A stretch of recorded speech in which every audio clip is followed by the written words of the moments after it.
जीवन ने खींच ले कालिया का याम के कृष्ण ना बचे, लेकिन वो पानी साफ करना था, कालिया का वध करना था। तो योगेश्वर कृष्ण के अंदर कई दिन युद्ध चलो लगातार, सबराई शोर मच गो कि भगवान कृष्ण काली भय में खत्म है।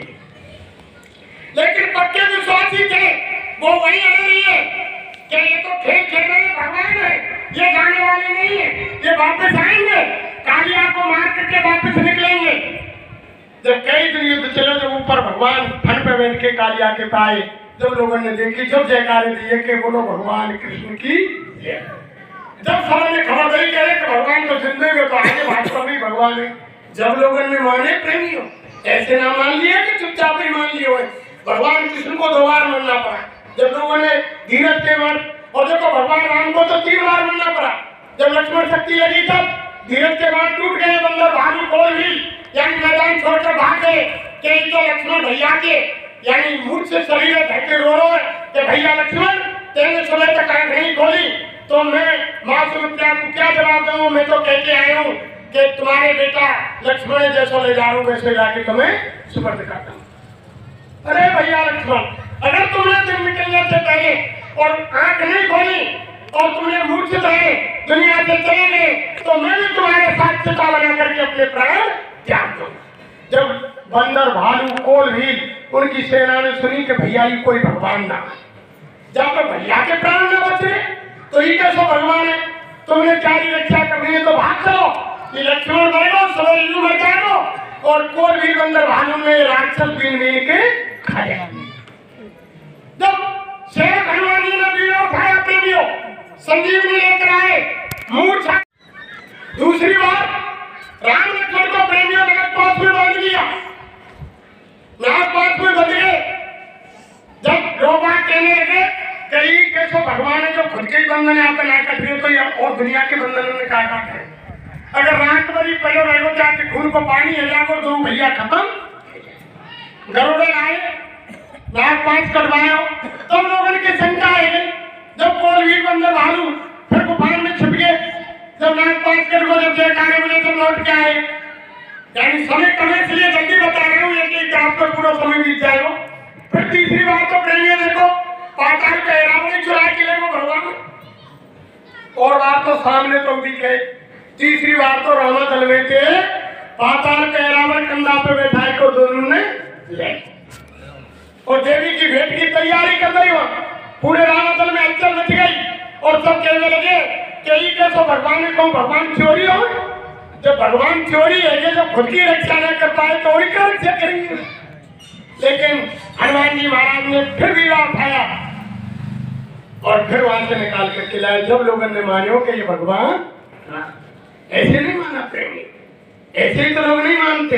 इसलिए तो हमारे गुरु महाराज कह रहे हैं कि ये जय गुरुदेव नाम सच्चा, इस कलयुग का जीता जागता नाम जय गुरुदेव है। भाई मैं आपसे पूछना चाहता हूं, कोई आपके पहले समय एक 10 दिन महीना भर पहले कोई आपको बीमारी हो गई और डॉक्टर के पास गए और डॉक्टर ने इलाज किया और आपको सिरप टैबलेट और कैप्सूल दिए और वे आपने दवाई आधी ली और बीमारी दूर हो गई, आधी दवाई तुमने अलमारी में रख गई और 1 महीना बाद फिर कोई बीमारी निकल आई, फिर आपने में सिरप और दवाई ली और फिर में देखी कि इनकी तो डेट निकल गई। भाई दिन पे तो लिख रही कि जनवरी 2022 और अब चल लो है दिसंबर, एक्सपायर है। अरे प्रीमियम में एक्सपायर दवाई को आप खाएंगे तो वो फायदा करेगी? नहीं करेगी। एक्सपायर दवाई कैप्सूल गोली फायदा करेगी? तो महात्मा कहते हैं कि भक्त का नाम चाहिए, भक्त का महात्मा चाहिए, भक्त का गुरु चाहिए, यानी भक्त की सारी भक्त की दवाई चाहिए, भक्त का डॉक्टर चाहिए। पहले समय में लुकमान हकीम और सुखैन वैद्य, आप तुम उनके नाम रात दिन पुकारते हो कि लुकमान हकीम सुखैन वैद्य मेरी बीमारी ठीक कर दे। अरे तो ये देखना पड़ेगा कि उनकी जगह पर सार्जन कौन है। अभी तुमने किसी बच्चे का इलाज खेरा करने किसी बच्चा विशेषज्ञ से कराया, अचानक उसकी बंदी होकर दूसरी जगह चला गया और तुम उसके पास जाए और उससे कहें बाबा नाम ले लेके कि बीमारी ठीक है जा, अब वो है ना तो वो इलाज कौन करेगा? तो ये देखना पड़ेगा कि उसकी जगह पर डॉक्टर कौन है। अब साजन कौन आया है। इसलिए महात्मा कहते हैं कि पक्का नाम चाहिए, पक्का डॉक्टर चाहिए, पक्का महात्मा चाहिए, पक्की दवाई चाहिए, यानी सारी चीज पक्की चाहिए। जब समय की चीज नहीं मिलेगी तो काम कैसे होगा। इसलिए ऐसी चीज नहीं, ये हमारे गुरु महाराज ने जय गुरुदेव नाम को जगाया है। तो जय महाराज ने कहा, अरे बच्चा हर संकट मुसीबत में जब तुम जय गुरुदेव बोलोगे तो मैं मिलूंगा। जय महाराज ने कहा मैं मिलूंगा और तुम्हारी मदद करूंगा, लेकिन जय गुरुदेव नहीं बोलोगे तो नहीं मिलूंगा। जो मेरा जगाया हुआ मंत्र है, जगाया हुआ नाम है, उसको जब तुम बोलोगे तो मैं मिलूंगा। और देख लेना परीक्षा है, ऐसी चीज नहीं, ये पागल नहीं है जो बाबा जी के बंदे टाट पहनकर, जैकेट पहनकर, टोपी लगा करके जगह जगह घूमते हैं, गाड़ी और मोटरसाइकिलों में पेट्रोल जलाते हैं, काम को छोड़ते हैं। ऐसा कोई नहीं है जिसके दुकान जब तक खेती पर काम नहीं हो। सब यानी जमींदार है, कोई ऑफिस में काम करता है, कोई कर्मचारी चाहिए, किसी का कारखाना है, सब यानी ये बाबा जी के बंदे। लेकिन क्यों आते हैं? ये गुरु आदेश का पालन करते हैं। गुरु आदेश पालन ही सच्ची भक्ति। हम आपसे कोई नोट वोट मांगने नहीं आए प्रेमियों, कि आपसे कोई वोट मांग रहे हैं कि एमपी एमएलए को चुनाव लड़ रहे हैं कि हमको वोट दे दिए, कि आपसे कोई पैसा लेने आए। हम तो हमारे गुरु महाराज का जो संदेश है उसको सुनाने के लिए आए। देखो प्रेमियों, इस संसार के अंदर कोई किसी का नहीं, अपना कहूं किसे में, अपना में कोई, और अपना कहा जिसे भी काम आया ना कोई। जब इंसान दुनिया से चला जाता है और सीमित रहती है मकान तक, और समाज जाता है शमशान तक, और बेटा जाता है अग्निदान तक, और इंसान के कर्म जाते हैं भगवान तक, कोई साथ नहीं जाता है। और तो वही देरी से बाहर नहीं निकलेगी, समाज जाएगा संग, स्वाद के आंसू डाल कर वापस आ जाएगा, बेटा मुखाग्नि देके और 13 दिन बाद भूल जाएगा। लेकिन इंसान के जो कर्म होते हैं वही साथ जाते हैं। इसलिए बाबा जय गुरुदेव जी महाराज कह रहे हैं, अरे एक समय निकाल करके भजन कर लो भाई। इस शरीर की कीमत आत्मा के पीछे है, और आज तक हमने आत्मा का कोई काम किया नहीं, हम दूसरे का काम कर रहे हैं। आज अचानक तुम्हारे गांव के ऊपर और तुम्हारे ऊपर, मैं तो इनकी दया मानता हूँ बाबा जय गुरुदेव की, जो अचानक ये कार्यक्रम इनकी दया से आ रहा। आज जितने भाई बहन यहाँ बाबा जी का संदेश सुनने के लिए आए हैं, वो आज अपना काम करने के लिए आए। आज तक तो दूसरे का काम किया, लेकिन आज ये अपना निजी काम है।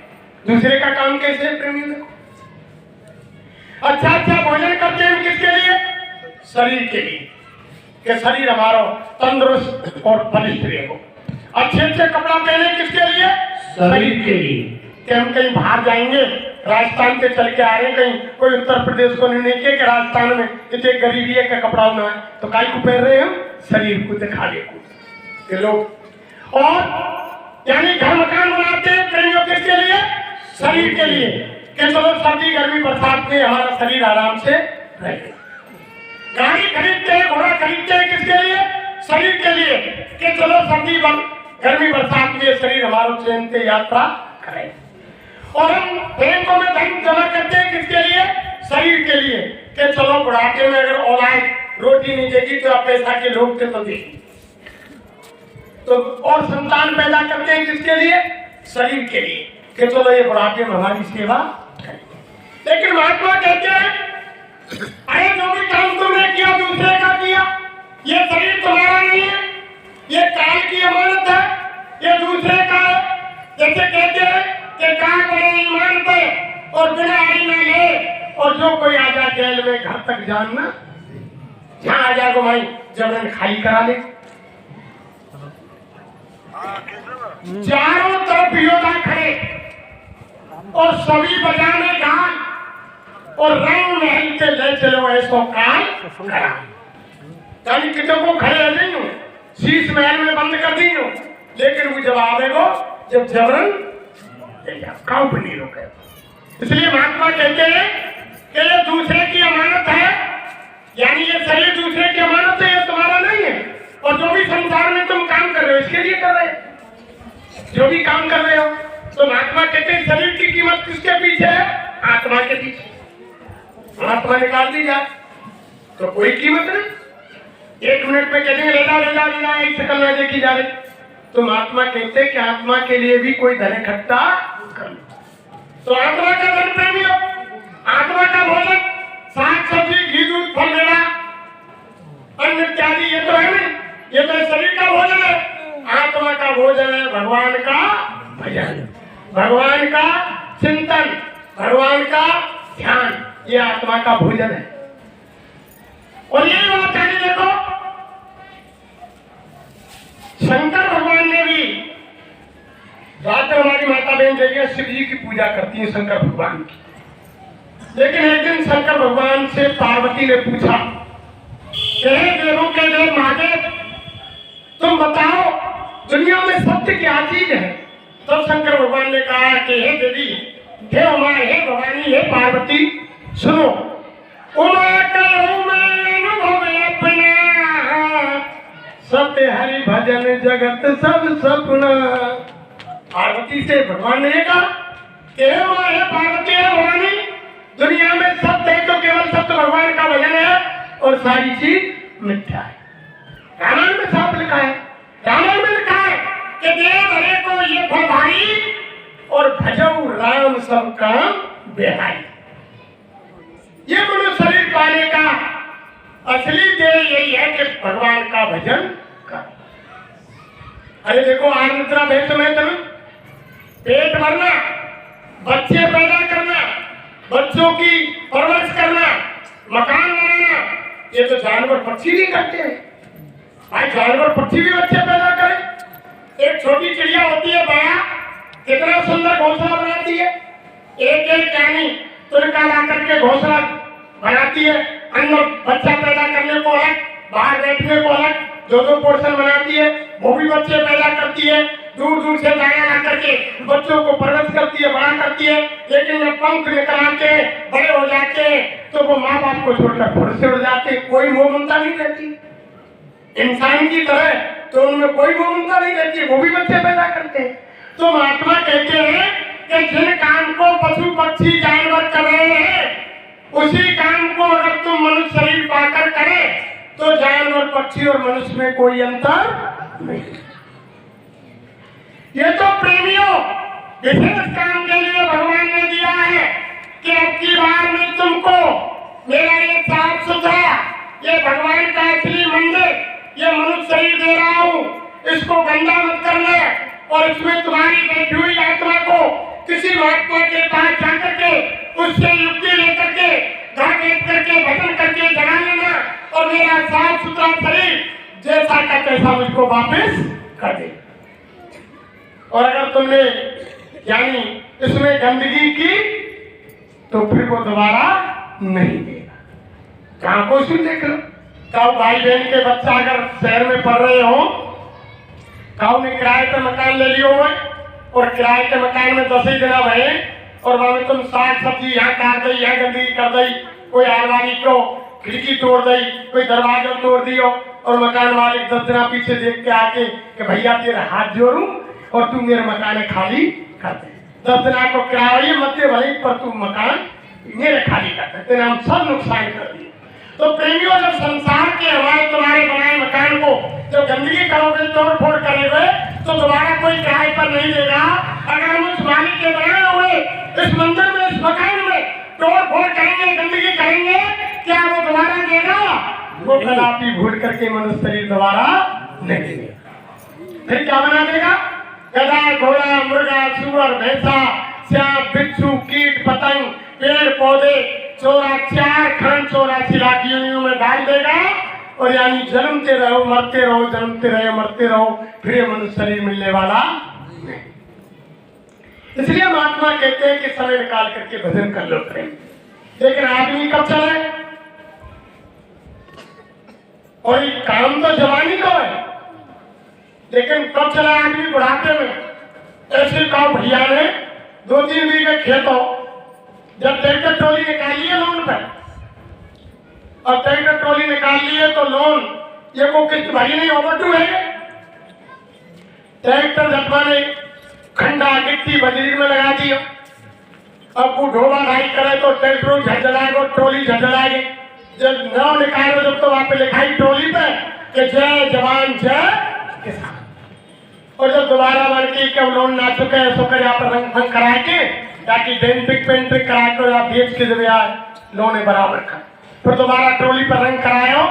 जब कोई दिन को ना फिर वहां पे का लिखो कि भगवान तेरा ही जब चले आदमी जब कभी कोई काम को, लेकिन थकान जवानी का है।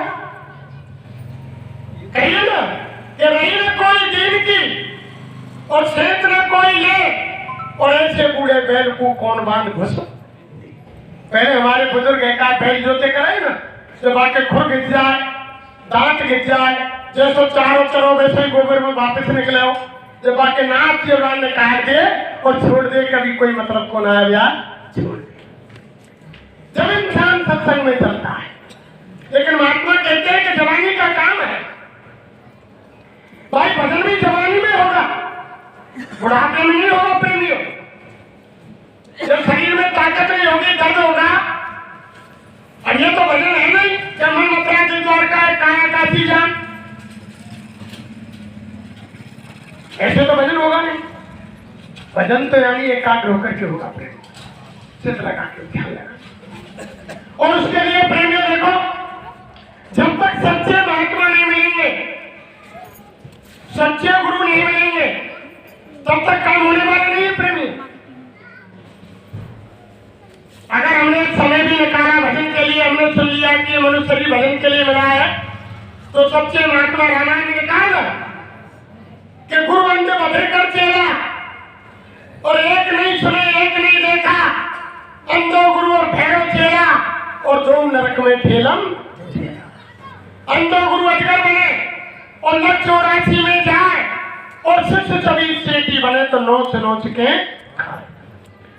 अगर तुमने ये कर ली कि हमने बाबा जी को संदेश सुनो, गुरु जरूरी है, बिना गुरु के मुक्ति ना। और तुमने कोई अंधो गुरु जो भगवान ने जाने ना है के जिसके पास आता जाता नहीं है, कोई नहीं है, यानी ऐसा भेदी ऐसा खोजी महात्मा होना चाहिए जो भगवान का भेद जानता हो, जो उसके पास रोज आता जाता हो। ऐसे महात्मा से अगर भेंट करेंगे, उससे रास्ता आएंगे तो महात्मा की मुक्ति होगी। ऐसे नहीं हो। अभी तो रामायण ने लिख दिया कि सतगुरु मिले तो सब मिला, नहीं तो मिला न कोई, और मौत पिता सुत बांधवा ये तो घर घर हो। यानी सतगुरु चाहिए। जब तक वो सच्चे सतगुरु नहीं मिलेंगे तब तक आत्मा का कल्याण नहीं होगा प्रेमियों। तभी तो कहा कि सतगुरु खोजरी प्यारी, जगत में दुर्लभ रतन यही। यानी महात्मा कहते हैं कि 6 गुरु तो हर इंसान के होते हैं, 7वां गुरु किसी बिरले को मिलता है प्रेमियों। और 7 चीज संसार में बहुत है, 7 बार है, 7 ऋषि है, 7 दीप है, 7 महासागर है, और 7 ही भागवत डाली जाए, और 7 ही महात्मा ने गुरु बताए। तो महात्मा कहते हैं देखो, प्रथम गुरु पिता और माता जो है रक्त बीज के दाता। सबसे पहले गुरु तो हमारे माँ बाप हैं जिन्होंने हमको जन्म दिया।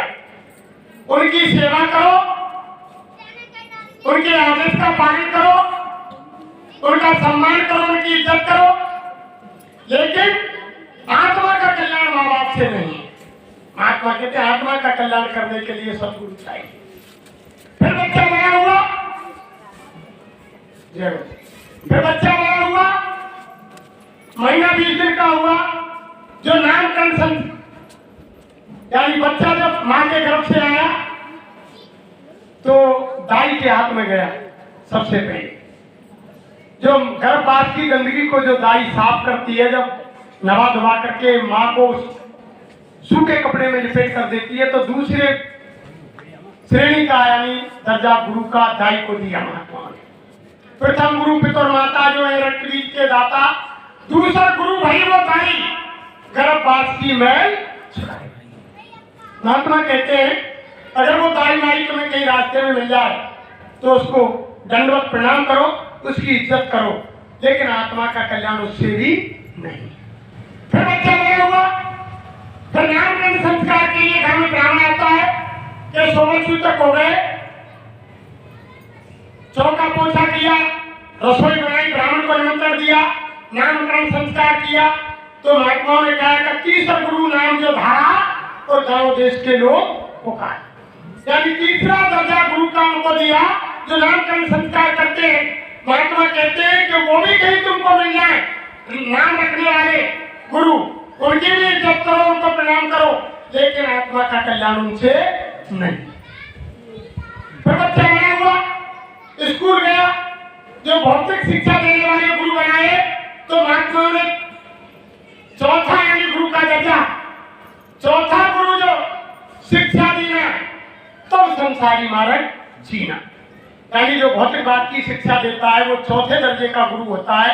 उसकी भी इज्जत करो, सम्मान करो, उसको भी यानी प्रणाम करो, लेकिन आत्मा का कल्याण उससे भी नहीं। फिर पांचवा गुरु, जब बच्चा शादी हो, 18-20 साल का बच्चा बच्ची, तो उस समय जब ब्राह्मण आता है कि तुमने गुरु बना लिया कि नहीं, चलो ये जनेऊ धारण करो, ओम नमो भगवते वासुदेवाय नमः, ये मंत्र है, आज से मैं तुम्हारा गुरु हूँ, तुम मेरे शिष्य हो। तो महात्मा कहते हैं कि छठवां गुरु जो दीक्षा देना और राम कृष्ण का स्मरण देना। महात्मा कहते हैं इससे भी आत्मा की मुक्ति नहीं है, ये भी गुरु तुमको कहीं रास्ते में मिल जाए, इसको भी दंडवत प्रणाम करो। फिर बुढ़ापा आ गया और बूढ़े की खाट घर से निकाल के चौपार पे डाल दे,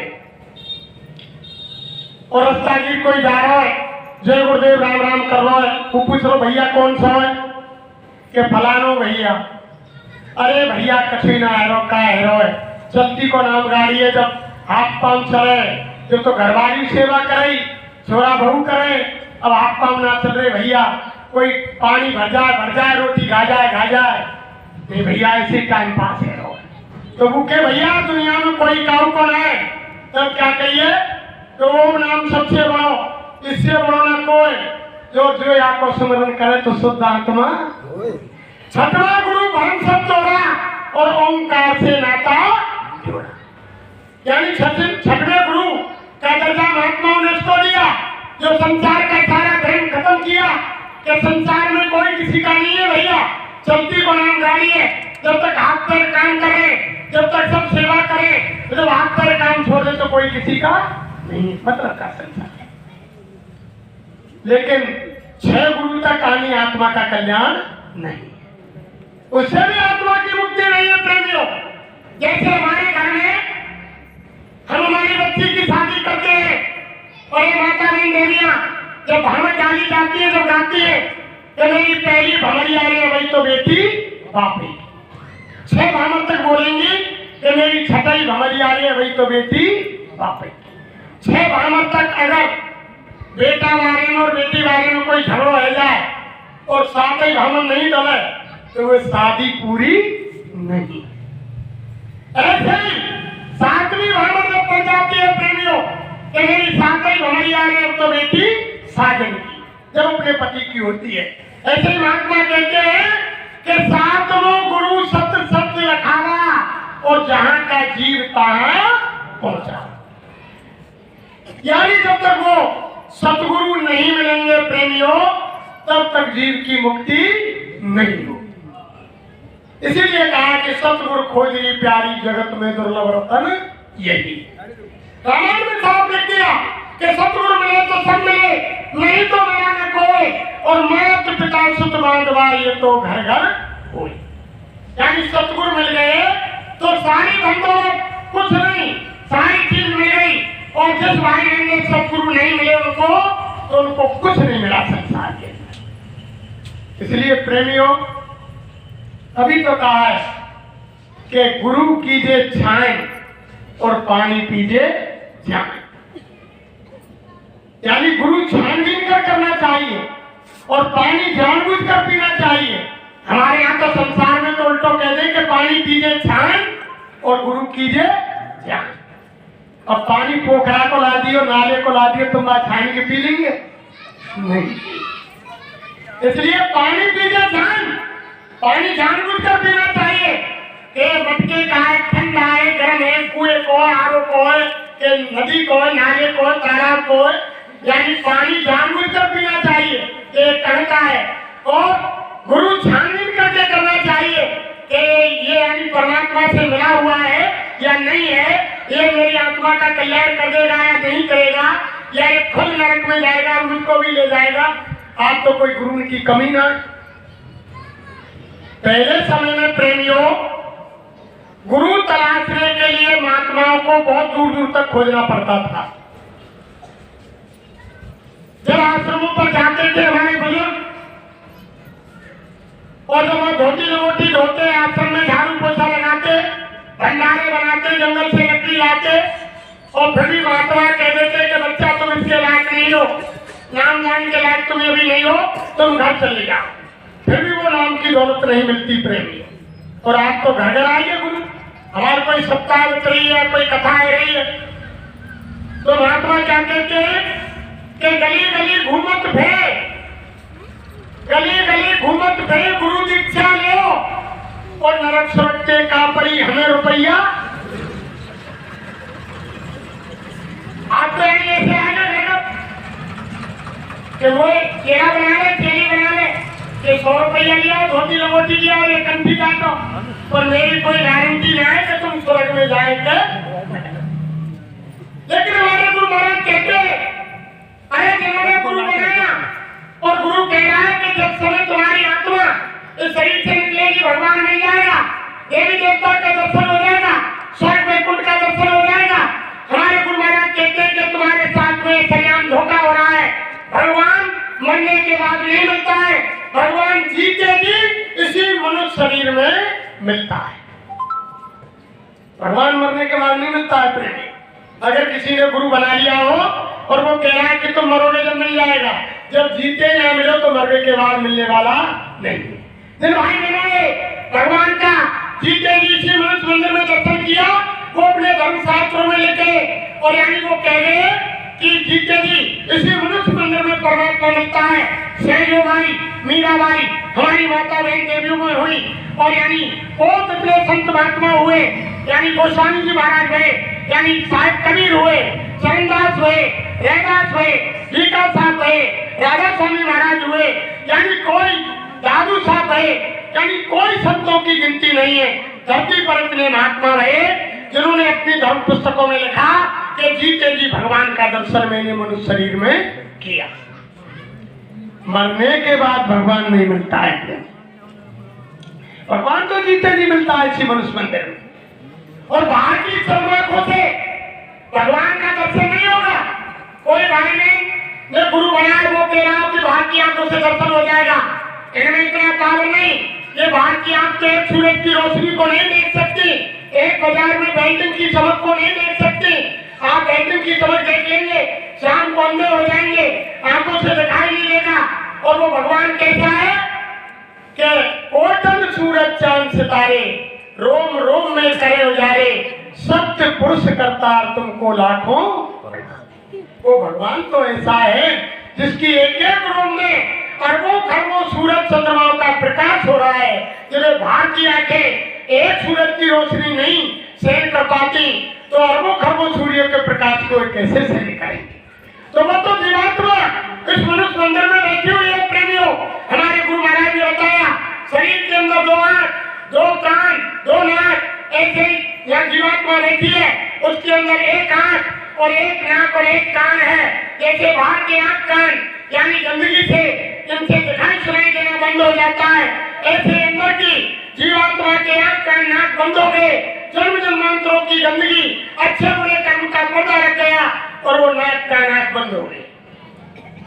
जैसे बाहर के आंखों से दिखाई नहीं देता, कानों से सुनाई नहीं देता, तो बाहर के किसी आई और एक जो सागर होते हैं आंख कान के, उनके पास जाते हैं, वो अंजन मंजन कोई ढोंक दे देते हैं, या कोई काला पानी मोतियाबिंद या लेंस खराब हो जाता है ऑपरेशन कर देते हैं, उन्हें दिखाई देने लग जाता है। ऐसे आत्मा के आंख के डॉक्टर साजन महात्मा होंगे, जब इनके पास जाएंगे धीरे से युक्ति बता देंगे। घर में बैठ करके जब तुम युक्ति करोगे तो तुम्हारी अंदर की आंख वो खोल दी जाएगी और घर बैठे भगवान का दीदार दर्शन हो जाएगा। मौजूद सब जगह लेकिन नजर आता नहीं, और योग साधन के बिना उसे कोई बाधा नहीं। वो तो बिना योग साधन के नहीं मिलता है। ये तो भगवान खुद राम ने भी कहा, भगवान कृष्ण ने भी कहा। देखो राम ने खुद कहा कि मोर वचन पड़े चाहे फीका और संत वचन पत्थर की लीखा। भगवान राम ने कहा कि मेरे वचन झूठे हो सकते हैं, मैं भागे से मुकर सकता हूं, लेकिन संतों के वचन कभी झूठे। धर्म धसे चाहे प्रलय मचे, यानी कुछ भी हो जाए लेकिन महात्माओं की वाणी असत्य नहीं। और बिना महात्माओं के देखो मीराबाई ने, आपने क्या देखा होगा प्रेमियों, मीराबाई ने भगवान कृष्ण की भक्ति की, और इतनी भक्ति की कि घर परिवार वो राजपूत घराने से थी, चित्तौड़ की महारानी राणा की पत्नी थी, यानी महल खजाने सारे परिवार को जब त्याग दिया, जब भगवान कृष्ण की भक्ति की तो भगवान कृष्ण सामने आकर प्रकट हो गए। तो मीरा ने कहा, हे योगेश्वर, अब मैं दुनिया में नहीं रहना चाहती, इस संसार ने मुझको बड़े कष्ट दिए हैं, मुझको बड़ा बदनाम किया, बड़े ताने दिए हैं, अब मुझ पर ऐसी दया करो, तुम मुझको तुम्हारे परम धाम को ले चलो। जब योगेश्वर ने यही कहा प्रेमियों कि भक्त मीरा, मुझको आदेश नहीं कि तुमको सीधे मैं तुमको परम धाम को ले चलूं। क्यों महाराज, मैंने आपकी भक्ति की? कि नहीं भक्त मीरा, तुम्हें यानी किसी महात्मा के पास जाना पड़ेगा, भक्त का संत तलाशना पड़ेगा, वो भेदी पुरुष के पास जाना पड़ेगा, तब तुम योग करके तुम मेरे परम धाम को आ सकती हो। तब मीरा ने कहा कि महाराज, फिर मैं कहाँ तलाश करूं ऐसे महात्मा सदगुरु की, आप ही बताओ। तब योगेश्वर ने कहा कि भक्त मीरा, इस समय भक्त का सदगुरु वो जाति का चला जातक, वो रैदास है, रबदास है, तुम उसके पास जाओ और उनसे यानी वो क्रिया लो और घर बैठ करके योग करो, तब मेरे परम धाम को आओ। तब मीरा ने जाकर के प्रेमियों नाम मान लिया रैदास महाराज से। तब जब वो ऊपर का नजारा देखा, सदगुरु की दया से अंदर की आत्मा की तीसरी आंख खुली। जब क्या कहा मीरा ने कि पग घुंघरू बांध मीरा नाची रे, लोग कहे मीरा पही बाबरी, सास कहे कुल नाची रे, जहर का प्यारा राणा जी भेजा, पीवत मीरा हंसी रे, पग घुंघरू बांध मीरा नाची। जब असली चीज मिल गई प्रेमियों, यानी घर परिवार महल खजाने कोठी बंगला से कोई बड़ी चीज जब मीरा को मिली, तभी तो उसने राज परिवार को त्यागा था प्रेमियों। जब कोई छोटी चीज होती तो मीरा घर परिवार को नहीं छोड़ती। तब उन्होंने क्या कहा कि पायो जी मैंने नाम रतन धन पायो, और वस्त अमोलक दी मेरे सतगुरु, करी कृपा अपनायो, पायो जी मैंने नाम रतन धन।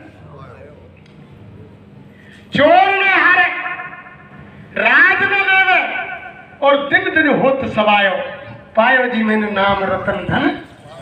वो ऐसी चीज है, ना उसको कोई चोर हरण कर सकता है, ना राज उसको छीन सकता है। जब जितना उसको करेंगे उतना ही वो खजाना बढ़ता चला जाता है। यही बात देखो प्रेमियों, भक्त सबरी ने जिस समय लंबी गाथा है सबरी की, सबरी एक भील के घर में जन्मी हुई थी, वहां भक्ति थी बचपन से, वो पिता के घर नहीं आती, जंगल में रहती थी प्रेमियों। वो मांस नहीं खाती थी, उनके परिवार में मांस पकता था, वो जंगल में सहेलियों के साथ कंदमूल ऊपर के फल खा करके गुजारा करती। एक दिन अचानक मां से मिलने के लिए घर पर आ गई। उनके पिता ने उनकी शादी तय कर दी कि 1 महीने बाद सबरी की शादी होगी भील के साथ में। तो उनका पिता भील रोजाना जंगल से जानवर लाता पकड़ के और ला करके खूंटे से बांध देता। अनेकों जानवर बंधे हुए थे। जब सबरी घर पर पहुंची तो सबरी ने देखा और मां से कहा, ए मां, रखा है, इनको बेचारे भूखे प्यासे धूप में बंधे हुए हैं, इनको खूंटे से क्यों बांध रखा है? तब माँ ने कहा कि बेटी सबरी, तुम्हारे पिता ने तुम्हारी शादी तय करनी है, और जब तुम्हारी शादी में तुम्हारा वो स्वामी पति संचारित और जब वो बारात आएगी, उनके साथ लोग आएंगे, उनके खाने के लिए ये सारे जानवर काट करके मांस पकाया जाएगा उनके स्वागत के लिए, तब बारात का स्वागत होगा। तब सभी ने कहा कि एक इंसान की खुशी के लिए और इतने जीवों की हत्या, मेरी शादी के लिए इतने जीव मूक जानवरों की हत्या, सभी अंदर गई, वो बारात एशिया, वो छुरी चाकू लिया और सब जानवरों की रस्सी काटी और सबको आजाद छोड़ करके जंगल चली गई, निकल गई। जब श्याम को पिता घर लौटे, जब एक भी जानवर वहां नहीं देखा, अपनी पत्नी से कहा कि जानवर कहां चले गए? तब उन्होंने कहा कि तुम्हारी प्यारी बिटिया सबरी ने सबको आजाद कर दिया, सबकी रस्सी काट दी। बहुत गुस्सा में हुए, सबरी को ढूंढा लेकिन सबरी नहीं मिली। जंगल में जाकर के इतनी चली प्रेमियों, मतंग ऋषि के आश्रम के नजदीक जाकर के बेहोश होकर के गिर पड़ी। जब सुबह 4 बजे मतंग ऋषि के शिष्य आए जंगल में लकड़ी लेने के लिए, तब सबरी को देखा कि बेहोश पड़ी हुई है। सबरी को जगाया, उन्होंने कहा अरे बहन तुम खड़ी हो या क्यों पड़ी हुई हो? तब उन्होंने पूरी कथा पूरी गाथा मतंग ऋषि के शिष्यों को बताई और मतंग ऋषि के शिष्य अपने गुरु के पास ले गए। तब मतंग ऋषि ने कहा कि बेटी सबरी, तुम्हारे अंदर भक्ति भाव है, तुम नीच कुल में जन्मी हो, मेरे आश्रम में तुमको नहीं रख सकता, लेकिन तुम्हारे लिए मेरे आश्रम से कुछ दूर और कुटिया बना देता हूँ मेरे शिष्यों से। जब तुम्हारे अंदर इतना भक्ति भाव है तो मैं तुमसे कहता हूँ कि एक दिन तुम्हारी कुटिया पर भगवान अवश्य आए। गुरु ने वचन कह दिया अपने कि तुम्हारी कुटिया पर भगवान अवश्य आए। तब सबरी ने पूछा कि गुरु महाराज मैं कैसे पहचानूंगी? अरे कि जब तुमसे वो सुग्रीव से मिलने का पता पूछे तब समझ लेना कि ये भगवान। तो प्रेमियों देखो, सबरी जवान थी उस समय जब मतंग ऋषि ने कहा। कुछ समय बाद मतंग ऋषि ने शरीर छोड़ दिया। सबरी की जवानी से भगवान का इंतजार करते करते रोजाना कुटिया के सामने फूल तोड़कर फूल बिछाती, रास्ते को बुहारती, जंगल से फल ला करके स्वागत के लिए रखती रोजाना। जब शाम हो जाती, जब सबरी मन में विचार करती कि आज मेरे भगवान को कोई काम लग गया, आज नहीं आ पाए, कल तो वो जरूर आ जाए। लेकिन दूसरे दिन कल हुआ, फिर भगवान नहीं आए, फिर कहती कि आज भी मेरे भगवान को कोई जरूरी कार्य लग गया, कल तो मेरी कुटिया पर जरूर आ जाएंगे। प्रेमियों, यानी वो धीरज के बांध को नहीं तोड़ा, यानी अंतर में एक ही अग्नि जलती रही और गुरु के वचन को मानती रही और रोजाना फूल बिछाती और रोजाना रास्ता साफ करती और गुरु के वचन के अनुसार भगवान का इंतजार करती। जवानी से बुढ़ापा आ गया, बुढ़ापे से सफेदी आ गई, सफेदी से कमर झुक गई, लाठी लेकर चलने लग गई, लेकिन गुरु के वचन को नहीं छोड़ा। एक दिन कुटिया पर भगवान राम आए। जब भगवान राम आए, स्वागत किया। स्वागत करने के बाद भगवान ने पूछा कि सबरी वो सुग्रीव कहाँ रहते हैं? तब उन्होंने पता बताया वहां रहते। तब उन्होंने विश्वास किया कि गुरु ने बताया था कि तुमसे सुग्रीव से मिलने का जब पता पूछे समझ लेना कि ये भगवान है। तो सबरी ने कहा हे मालिक, हे दयालु पुरुषोत्तम, तुम अब मुझ पर दया करो। मैंने तुम्हारे इंतजार में इतना कष्ट संसार में पाया, जवानी से इंतजार किया, बुढ़ापा आया, कमर झुक गई, सफेदी आ गई, रास्ता नहीं चला लेता। अब तुम मुझ पर ऐसी दया करो, तुम मुझको तुम्हारे परम धाम को ले जाओ। लेकिन वही बात राम ने कही प्रेमी सबरी से कि भक्त सबरी, मुझको ये आदेश नहीं कि मैं तुमको परम धाम को सीधे ले चलूं, मैं तुमको नौ भक्ति बताता हूं। यानी पहली कर ली तो तुम्हारी आत्मा का कल्याण हो जाएगा। तो उन्होंने फिर कहा, रामायण में लिखा हुआ प्रेमियों, सभी को राम ने क्या कहा, प्रथम भरत संतन कर संगा, दूजी रत्नम कथा प्रसंगा। यही बात भगवान राम ने सबरी से कही कि भक्त सबरी, किसी संत के पास जाओ, उनकी संगति करो और उनसे योग की क्रिया सीखो, और जब तुम योग करो तब मेरे परम धाम को आओ। अरे धर्म प्रेमियों, जिनकी हम तुम पूजा करते हैं रात दिन, यानी राम और कृष्ण को हम रात दिन पूजा करते हैं, उनके साथ पांडव रहे, 24 घंटे पांडवों ने भगवान कृष्ण को सखा माना और भगवान ने अर्जुन को सखा माना। लेकिन जब महाभारत हो गया, उस समय भगवान ने पूछा, अरे पांडवों जरा बताओ किसने किसको मारा? तो पांडवों ने समझा कि योगेश्वर हमको धन्यवाद देंगे। लाइट तो आ रही है। तो कैसे बनता है? जय गुरुदेव, जय गुरुदेव। तो योगेश्वर ने जब पूछा तो पांडवों ने समझा कि योगेश्वर हमको धन्यवाद देंगे। तो अर्जुन, भीम, नकुल, सहदेव, युधिष्ठिर कहने लगे कि हमने इतनी सेना मारी, इतने महारथी मारे। तब योगेश्वर हंसे और कहने लगे, अरे पांडवों, तुमने महाभारत नहीं देखा, तुम जबरन तुम्हारे शीश पर मनुष्य हत्या का पाप ले रहे हो, तुमने महाभारत नहीं देखा। चलो मैं तुमको बताता हूँ। पांचों पांडवों को जंगल ले गए, जहाँ पहाड़ के ऊपर वो बबरीक का सर रखा हुआ था। माँ जाकर के बबरीक से कहा, अरे भैया बबरीक, क्या तुमने महाभारत देखा? कि हाँ योगेश्वर, मैंने 18 दिन बिना पलक झपके महाभारत को देखा। तो जरा इन पांडवों को बता दो किसने किसको मारा, इनका वहम खत्म कर दो, इनकी शंका खत्म कर दो। जब बबरीक ने कहा कि योगेश्वर कृष्ण, इस महाभारत के अंदर किसी ने किसी को नहीं मारा, केवल एक आपका सुदर्शन चक्र चल रहा था, प्रत्येक योद्धा के यानी धड़ से शीश को अलग कर रहा था, किसी ने किसी को नहीं मारा। तब योगेश्वर ने पांडवों से कहा, अरे पांडवों, तुमने देखा बबरीक क्या कह रहा है और तुम कह रहे हैं कि हमने मारा।